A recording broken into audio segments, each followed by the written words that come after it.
बिस्मिल्लाहिर्रहमानिर्रहीम। अस्सलामुअलैकुम।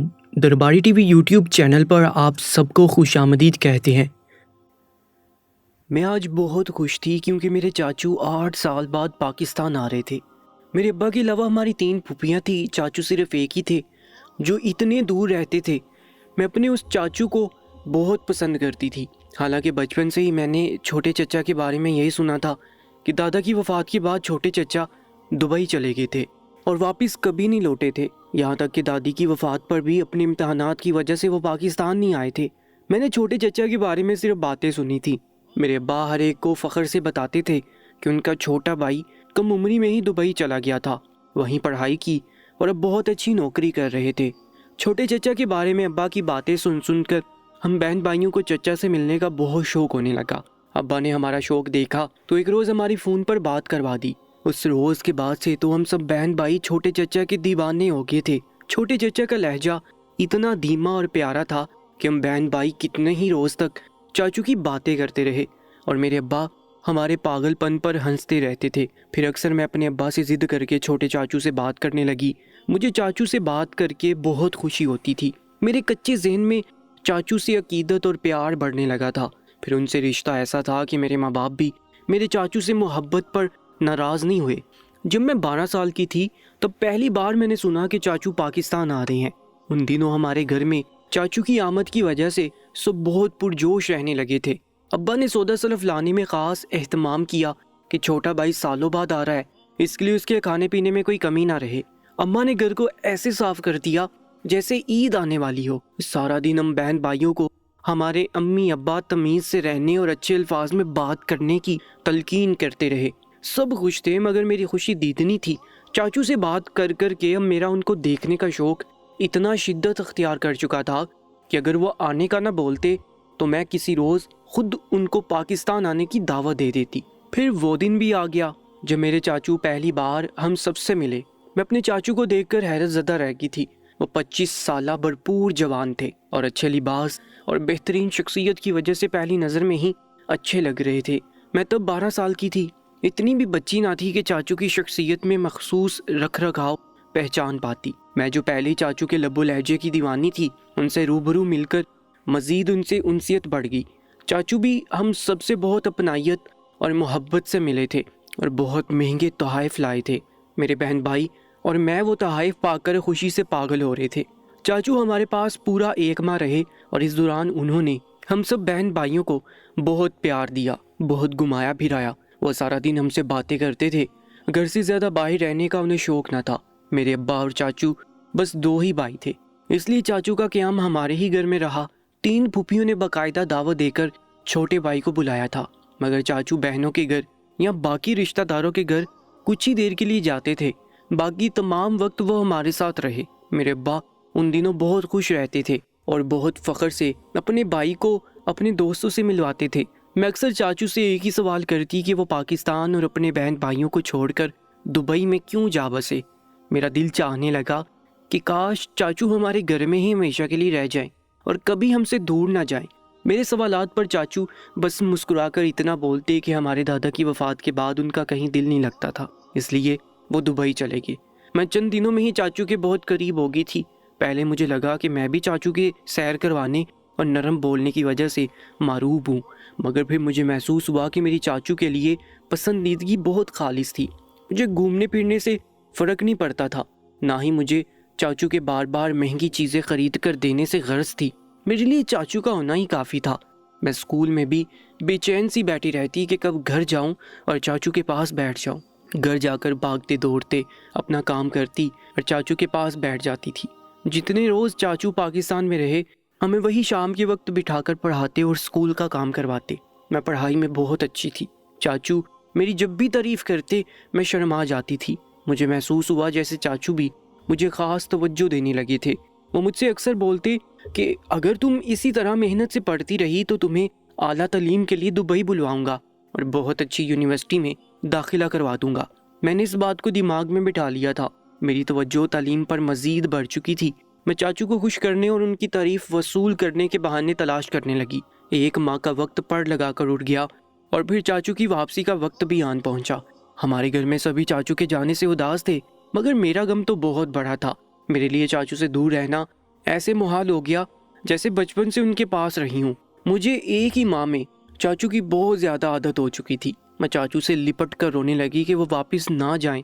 चाचू मुझे बहलाकर और जल्द वापस आने का बहाना बनाकर वापस चले गए और मैं कितने रोज़ तक अपने चाचू की याद में चुप चुप सी रही। कुछ वक्त गुजरा तो मैं अपने मामूल पर आने लगी, मगर चाचू से मिलकर मुझ में जो चीज़ बदली थी वो चाचू की याद थी। मैं हर वक्त चाचू को याद करने लगी। उनका बोलना, हंसना, उनका पढ़ाया हर सबक मुझे याद आने लगा।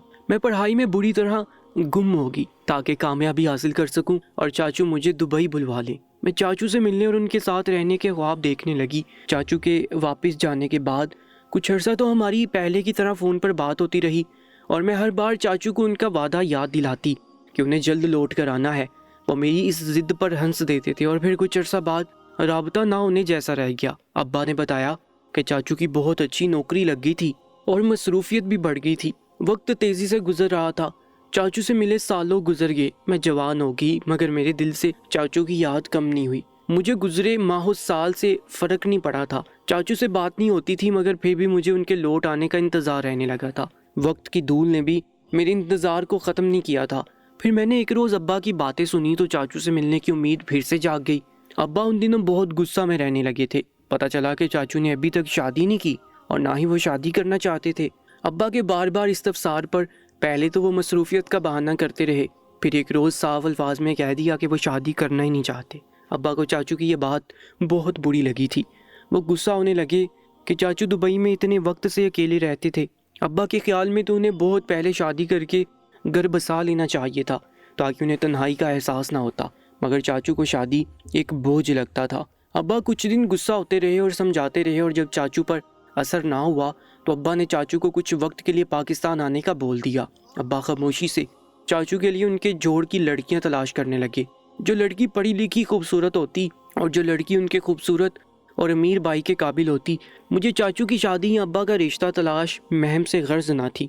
मैं तो ये सुनकर ही खुश हो गई थी कि चाचू को अब्बा ने पाकिस्तान बुलवाया था। मैं फिर से इंतज़ार करने लगी कि जाने कब चाचू वापस पाकिस्तान आते और मैं उनसे मिल सकती। 8 साल के इस अरसे में मेरी 2 बड़ी बहनों की शादियां हो चुकी थीं और वो अपने घर बार में मसरूफ़ रहती थीं। भाई कॉलेज यूनिवर्सिटी में पहुंच गए। इस बार सब जवान और संजीदा हो चुके थे। शायद किसी को मेरी तरह चाचू का इंतज़ार ना था, जबकि मैं 20 बरस की हो जाने के बाद भी वहीं खड़ी थी जैसे बचपन में चाचू का इंतज़ार करती थी। मेरा जोश अभी तक वैसे का वैसा था। 8 साल का बड़ा अरसा मेरे लिए बहुत मुश्किल से गुजरा। अब्बा के बुलावे का चाचू ने कोई जवाब नहीं दिया था। मैं कान लगाकर हर वक्त अब्बा के फ़ोन सुनने लगी कि शायद कभी चाचू फ़ोन करके बोल दें कि वो पाकिस्तान आ रहे हैं। मेरा इंतज़ार जल्द ख़त्म हुआ और एक रोज़ अब्बा ने खुशी की खबर दे दी कि चाचू कुछ दिन तक हमारे पास पहुंचने वाले हैं। मैं खुशी से बेहाल हो गई। इस बार मैं खुद बढ़ चढ़कर घर की सफाई करने लगी। अब्बा से राशन मंगवाते हुए मैंने दुनिया जहाँ की चीज़ों का अंबार लगा दिया था। मैं इस बात से बेखबर थी कि अब्बा चाचू के अलावा मेरा रिश्ता भी तलाश कर रहे थे, क्योंकि मेरी शादी की उम्र हो चुकी थी। मुझे कोई होश ना था। मैं तो बस चाचू को सोचती रहती थी कि इतने वक्त के बाद जाने अब वो कैसे दिखते हों, उनका मिजाज कैसा हो गया हो। मुझे डर था कि चाचू इस बार आएँ तो बदले हुए ना हों। मेरी बहनें मेरे जोशो खरोश को देखकर हैरान होने लगी कि मेरे पास इतना फालतू वक्त था। मैं सारा दिन चाचू की बातें करने लगी। खुदा खुदा करके चाचू पाकिस्तान वापस आ गए और मैं इतने अरसा बाद चाचू को सामने देखकर बेसाख्ता रोते हुए उनसे लिपट गई। मैं शिकवे कर रही थी कि चाचू अपना वादा भूल गए और इतने साल वापस ही नहीं आए। मेरी अम्मी अब्बा मेरे बचपने पर हंस रहे थे, क्योंकि चाचू तो मुझे देखकर ही हैरान रह गए थे। वैसे तो उन सब बहन भाई प्यारे थे, मगर मैं जवान होकर मज़ीद खूबसूरत हो गई थी। मुझ में बहुत बदलाव आए थे जो चाचू को हैरान कर रहे थे, जबकि चाचू पर तो जैसे वक्त ने असर ही नहीं डाला था। वो पहले से ज़्यादा अच्छे लगने लगे थे। उनकी शख्सियत में बुर्दबारी और संजीदगी बढ़ गई थी। उनका मिजाज अब भी वैसा ही था, नरम धीमे से लहजे में बात करना और पूरी तवज्जो से हमारी बातों को सुनना। मैं उन दिनों बहुत खुश रहने लगी थी। मुस्कुराहट मेरे लबों पर हर वक्त छाई रहती। चाचू ने मुझे देखकर एक रोज़ मुझसे आखिर कह दिया कि तुम तो पहचानने में ही नहीं आई। कहाँ वो 12 साल की हर वक्त बातें करने वाली बच्ची और कहाँ इतनी जवान और खूबसूरत सी लड़की जो घरदारी में इतनी ताक हो चुकी थी। मैं इस तारीफ पर बुरी तरह शर्मा गई। चाचू का तवज्जो देना और तारीफ करना तो मुझे आसमानों तक पहुंचा गया था। मैं सरसा में बाकी घरदारी में माहिर हो चुकी थी, क्योंकि मेरी अम्मी का असूल था शादी की उम्र होने तक वो हम बहनों को ऐसे ही माहिर कर देती थी ताकि शादी के बाद ससुराल जाकर हम में कोई ऐसी कमी ना रह जाए जिसकी वजह से हमें तंगी हो। मैं भी खाना पकाना सब जानती थी और इस बार चाचू के लिए तो ख़ास तौर पर मैं ही खाना बनाती थी। मेरी हर बार नई डिश बनाने पर चाचू बहुत तारीफ़ करते और कहते कि मैं ऐसे खानों को तरस ही गया था। अब कदर होने लगी कि घर की बात अलग ही होती है। मैं खुश थी कि इस बार चाचू की पूरी तवज्जो की मैं सबसे ज़्यादा हकदार बनी हुई थी। मेरी बहनें चाचू से मिलकर वापस लौट गई थीं और भाई अपनी पढ़ाई में मसरूफ़ रहते थे। थोड़ा बहुत वक्त वो चाचू के साथ गुजारते, फिर पढ़ाई में गुम हो जाते, मगर मैं अब भी बचपन की तरह एक एक लम्हे का फ़ायदा उठा रही थी और काम निपटाकर जल्दी से फारिग होती चाचू के पास बैठ जाती। ऐसा नहीं था कि मेरी मिजाजन ऐसे ही थी, मैं बहुत कम गो और लिए दिए रहने वाली थी। घर आए मेहमानों से बस सलाम दुआ की हद तक ही मिलती थी, मगर चाचू की बात अलग थी। चाचू के लिए तो मैं वही 12 साल की बच्ची की तरह बन जाती थी जो उनके आगे पीछे घूमती रहती। अब्बा उन दिनों चाचू को बस शादी के फ़वाइद बताने में मसरूफ़ रहते थे। वो चाचू को मनाने में मसरूफ़ थे कि वो अगर हाँ कर दे तो अब्बा उनकी जल्द शादी करवा देंगे ताकि वो जाते हुए बीवी को भी साथ ले जाएं। चचा अब्बा को अपने तहफ़्फ़ुज़ात बताने लगते थे जिनसे मैं नावाकिफ़ थी। जाने ऐसी क्या बात थी जिसे सुनकर अब्बा भी गुमसुम से हो जाते थे और चाचू तो बस एक ही रट लगाए रखते थे कि मुझे औरत पर एतबार नहीं रहा। मैंने 2-3 मरतबा चाचू के मुंह से ऐसे अल्फाज सुने जो मुझे चौंका गए। चाचू औरतों पर बेतबारी जाहिर करते थे और बोलते थे कि मैं एक बार का डसा हुआ हूँ, बार बार किसी अनजान औरत को नहीं आजमाना चाहता। मुझे हैरत तो ये थी कि इस बात पर अब्बा भी चुप से हो जाते थे। न जाने चाचू किस औरत का हवाला देते थे और क्या बात करते थे, मैंने ज़्यादा तवज्जो नहीं दी थी। मेरे होश तो तब बुरे जब एक रोज़ अब्बा ने बताया कि मुझे देखने कुछ लोग आ रहे थे। अब्बा चाहते थे कि मेरा जल्दी रिश्ता तय होता कि चाचू कम से कम हमारे घर की कोई एक शादी तो भुगताएं। मेरी शादी की उम्र थी और ये बात कोई अनोखी ना थी कि मेरा रिश्ता तय होने वाला था। मेरी बहनों की भी इसी उम्र में शादियां हुई थी, मगर मुझे जाने क्यों रिश्ते की बात सुनकर सदमा पहुंचा। मैं शादी का सुनकर ही रोने लगी और अब्बा को इनकार करने लगी। अब्बा चाचू की जिद से पहले ही तंग थे। मेरी बात सुनकर मजीद गुस्सा हो गए और मुझे सख्ती से खामोश रहने का कहा। मेरे रोने धोने की वजह से अम्मी और चाचू भी परेशान रहने लगे। अम्मी समझा समझा कर थक गई। एक रोज़ चाचू मेरे पास आए और मुझसे सवाल करने लगे कि तुम शादी से इनकार क्यों कर रही हो। मैंने चाचू से कहा, आप भी तो शादी नहीं कर रहे, अगर शादी इतनी ज़रूरी है तो आप क्यों इनकार करते हैं। मेरे जवाब ने चाचू को हैरान कर दिया। वो कुछ देर तो खामोश रहे और फिर मुझसे बोले कि मेरे पास एक वजह है, मैं भी चाहता हूँ मेरा घर बसे और मुझे घर का सुकून हासिल हो, मगर मैं अपने अंदर के खौफ से डरता हूँ। इतना बोलकर चाचू ने मुझे अपनी शादी ना करने की जो वजह बताई वो मुझे भी बिल्कुल चुप करवा गई थी। चाचू मुझे समझा बुझाकर चले गए जबकि मैं उल्टी सीधी सोचों में गुम होती जा रही थी। अगले रोज़ अब्बा ने बुलाकर मेहमानों के उसी रोज़ आने की इतला दी तो मैंने अचानक अब्बा के सर पर धमाका किया और बोल दिया कि मुझे चाचू से शादी करनी है। मेरी अम्मी भी तब वहीं मौजूद थी, जबकि चाचू मेरे भाइयों के साथ मेहमानों के लिए खाने पीने का सामान लेने बाजार गए थे। मेरे जुमले पर मेरी अम्मी अब्बा साकित रह गए। फिर अब्बा का सख्ता टूटा और वो मुझे बुरी तरह डांटने लगे और लान तान करने लगे कि मैं अपने ही चचा से शादी की बात कर रही हूँ। अम्मी भी मुझे डांट रही थी कि मैंने तालीम हासिल करके भी इतनी जहालत का सबूत दिया और ऐसी बात कर दी जिसका ना कोई सर था ना पैर था। मगर मैं हर वक्त अम्मी अब्बा की मर्जी से चलने वाली लड़की उस रोज़ पहली बार डट गई और साफ अल्फाज में बोल दिया कि घर पर किसी मेहमान को लाने की ज़रूरत नहीं। मैं किसी से निकाह करने को तैयार नहीं थी सिवाय चाचू के। मुझे सिर्फ चाचू से शादी करनी थी। मुझ में इतनी हिम्मत चाचू की समझाई जाने वाली बातों से मिली थी। चाचू को तो अंदाज़ा भी नहीं हो पाया कि मैं क्यों शादी करने से इनकारी थी। मैं चाचू को पसंद करती थी, मगर मैं झिझक का शिकार थी कि अपने चाचू के बारे में ऐसी बात मेरे दिमाग में जाने क्यों आई।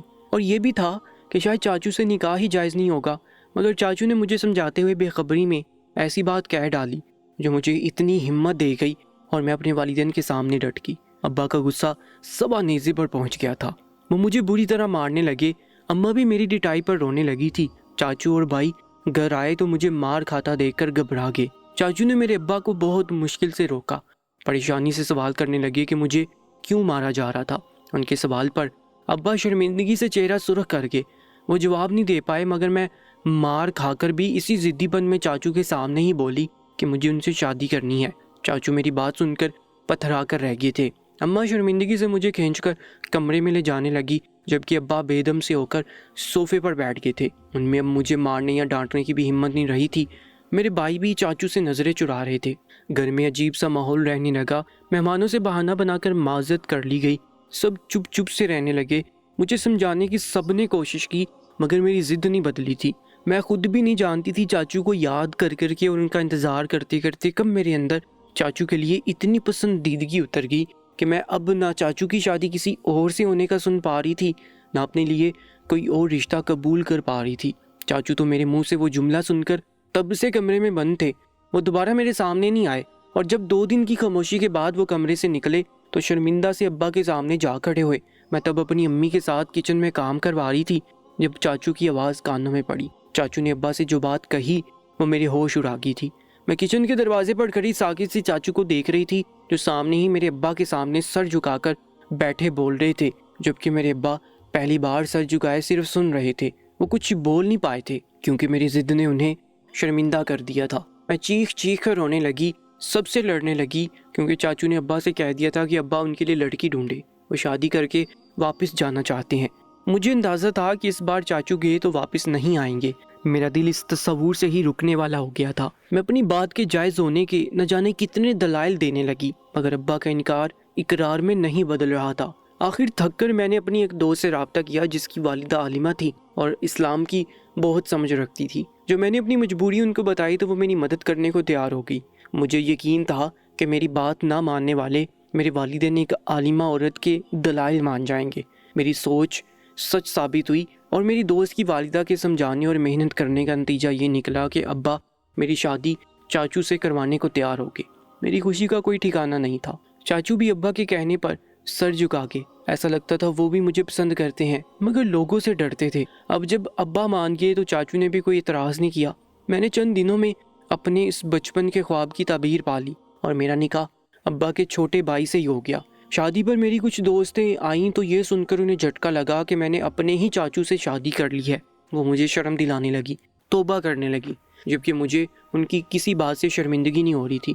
ये इत्मीनान मुझे उसी रोज़ मिल गया था जब चाचू ने मुझे समझाते हुए बताया था कि वो अपनी वालिदा की वजह से औरत ज़ात पर इतबार नहीं करते। उस रोज़ पहली बार मुझे पता चला कि चाचू मेरे अब्बा के सगे भाई नहीं बल्कि मेरे दादा के मुंह बोले बेटे थे। चाचू मेरे दादा के दूर पड़े के एक रिश्तेदार के बेटे थे। मैंने अपनी दोस्तों को भी सब बता दिया कि वो हमारे सगे चाचू ना थे बल्कि दादा के मुंह बोले बेटे थे, मगर उनके दिमाग ये बात कबूल करने से इनकारी थे। वो बोले कि वो मेरे दादा के बेटे बनकर रहे और मेरे अब्बा के भाई बने हुए हैं तो फिर ये निकाह नहीं जायज़। मैंने उनसे ज़्यादा बहस नहीं की थी क्योंकि मैं जानती थी मुंह बोले रिश्तों की कोई हैसियत नहीं होती, और चाचू का मेरे अब्बा से या हमसे कोई शरी रिश्ता ना था। उनकी माँ ने उनके बाप से तलाक लेकर अपने एक पुराने आशिक से शादी कर ली और मासूम बेटे की भी परवाह नहीं की। चाचू के वालिद बीवी की बेवफाई को दिल से लगाकर इतने बीमार हुए कि एक माह में ही मौत के मुंह में चले गए और एक रोज़ हमेशा के लिए आंखें मूंद ली। मेरे दादा जब जनाजे पर गए तो देखा कि एक 7 साला बच्चा सहमा हुआ सा घर के कोने में बैठा था। उसका अब कोई नहीं बचा था। माँ छोड़ गई थी, बाप मर गया था, रिश्तेदार उनके बाप के तदफीन करवा के चले गए। दादा ने चंद दिन रुककर बच्चे की माँ से रब्ता किया, मगर उसने अपने साबिका शोहर की मौत के बारे में सुनकर बोल दिया कि उनकी अब अलग ज़िंदगी है जिसमें साबिका शोहर के बच्चे की कोई गुंजाइश नहीं रही। दादा सगी माँ की ऐसी बेहिसी पर साकिन रह गए थे। उन्हें बाकी लोगों की तरह संगदिली दिखाना मायूब लगा। उन्होंने उस बच्चे को सीने से लगाया और अपना मुंह बोला बेटा बनाकर घर ले आए। यूँ चाचू अब्बा के मुंह बोले भाई और दादा के बेटे बनकर रहने लगे। दादा ने चाचू को मेरे अब्बा की बराबर मोहब्बत और तवज्जो दी थी। दादी ने भी कोई इतराज़ नहीं किया था, मगर 16 बरस की उम्र हुई तो मेरे दादा भी वफात पा गए। घर में बाकी सब भी चाचू को इज्जत और प्यार देते थे, मगर दादा की वफात के बाद उनका अब घर में दिल नहीं लगता था। उन्होंने मेरे अब्बा की मिन्नत की और अपने सगे बाप की छोड़ी थोड़ी बहुत जायदाद और घर बेचने का कहा। अब्बू को ये बात ठीक नहीं लगी। सबने चाचू को समझाया, मगर वो पै दर पै सदमों से अब संभल नहीं पा रहे थे। पहले सगी माँ का छोड़ जाना और फिर बाप की वफात, इसके बाद वो मेरे दादा के करीब हुए थे, मगर दादा अभी चल बसे। चाचू बिल्कुल गुमसुम और चुप चुप से हो गए।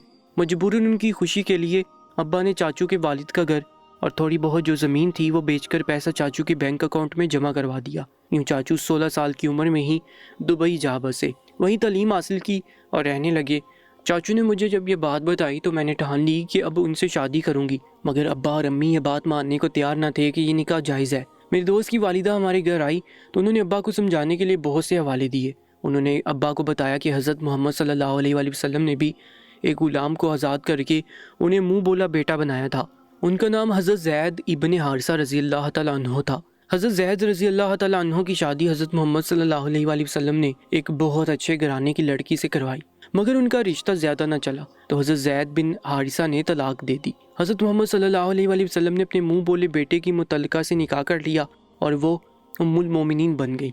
उनका नाम हज़रत ज़ैनब बिनते हज्जज था। क्योंकि अहले अरब मुँह बोले रिश्तों को भी हकीकी रिश्ते समझते थे, इसलिए अरब वालों ने इस बात पर एतराज़ किया तो तब अल्लाह ने सूरह अहज़ाब में इस सिलसिले में चंद आयात नाज़िल फरमाई और इन आयात में अल्लाह ने वाज़ेह अल्फाज में फरमाया तर्जुमा। फिर जब ज़ैद ने उससे हाजत मुतल्लिक ना रखी यानी तलाक दे दी तो हमने उसका तुमसे निकाह कर दिया ताकि मोमिनों के लिए उनके मुंह बोले बेटों की बीवियों के साथ निकाह करने के बारे में जब वो उनसे हाजित ना रखें तलाक दे दें, कुछ तंगी ना रहे और खुदा का हुक्म वाज़े होकर रहने वाला है। इस मसले पर डॉक्टर इसरार अहमद साहिब का भी एक तफसीली बयान मौजूद था जो मैंने अब्बा को सुनाया। हज़रत मोहम्मद सल्लल्लाहु अलैहि वसल्लम ने वो निकाह इसीलिए किए ताकि अहले अरब को बता सके मुँह बोले रिश्तों की कोई अहमियत नहीं होती। मेरे दादा ने भी चाचू को मुँह बोला बेटा बनाया था। चाचू की वल्दियत आज भी उसके सगे बाप वाली है और हमारा निकाह तब जायज़ ना होता जब नौमौलूद बच्चा उठाया जाता और उसे दादी दूध पिलाती, तब वो मेरे अब्बा या फूफियों के दूध शरीक भाई होते और तब भी शरी रिश्ता होता और निकाह जायज़ ना होता, जबकि यहाँ ऐसा कुछ नहीं था। मेरी दोस्त की वालिदा ने अब्बा को समझाया कि उनके भाई कह देने से या दादा के बेटा बोल देने से चाचू उनके सगे नहीं बन गए। अल्लाह का हुक्म इंसान की सोच से बढ़कर है, यूँ अब्बा मान के। और चाचू को भी ये सब खबर हुई तो उन्होंने इनकार नहीं किया। हमें लोगों की बातें सुनने को बहुत मिली, मगर अब्बा ने ख़ानदान के चंद अकारिब को ये मसला वाज़े कर दिया और बाकी लोगों की हमने परवाह नहीं की। ना ही चाचू को कोई परवाह थी, वो तो वैसे भी शुरू से बाहर रहे थे। उन्हें लोगों को जवाब देने की परेशानी नहीं उठाना पड़ी थी। मैं जानती हूँ मेरे चाचू को पसंद करने की एक वजह मेरे वालिदैन की लापरवाही थी। मैं जवान हो गई थी मगर चाचू से बच्चों की तरह लिपट जाती, मगर कोई मना ना करता। मैंने उनको सगे चाचू समझते हुए भी पसंद कर लिया था और परेशान रहती थी, मगर वो मेरे मुंह बोले चचा ना होते तो न जाने कितने मसाइल पैदा हो जाते। वालिदैन सगे मामू चचा को भी जवान बेटियों के इतना करीब होने देते हैं जो निहायत गलत है। जवान लड़की का सगे बाप और भाई से भी फासला रखना ज़रूरी है। फिर वो तो हमारे चचा थे। मेरी खुशकिस्मती थी कि उनसे रिश्ता दूर पड़े का निकल आया और मेरी परेशानी का हल निकल आया। मेरा अब निकाह हो चुका है। मेरे शोहर दुबई वापस जाने वाले हैं। इस बार मुझे यकीन है वो मुझे वाकई जल्द बुला लेंगे, क्योंकि अब हमारे दरमियान ताल्लुक़ ही ऐसा बन चुका है। मेरा ये सब बताने का मकसद लोगों पर वाज़े करना है कि आप भी मुंह बोले रिश्तों को अहमियत ना दें। जहाँ निकाह अल्लाह की तरफ से जायज़ हो तो वहाँ लोगों की सोच से डरने की कोई ज़रूरत नहीं होती, और जहाँ दूर पार की रिश्तेदारी में चचा मामू का रिश्ता बनता हो तो निकाह जायज़ है। हमारे कमज़ोर ईमान और कम अमली ने आज हमें इस हाल में पहुँचा दिया है कि हम वो काम करने से भी घबरा जाते हैं जिसकी अल्लाह की तरफ से इजाज़त हो। मज़ीद कहानी और सच्चे वाक़ियात के लिए हमारे यूट्यूब चैनल को सब्सक्राइब कर लीजिएगा। इंशाल्लाह मुलाकात होगी एक नई कहानी में। तब तक के लिए अल्लाह निगहबान।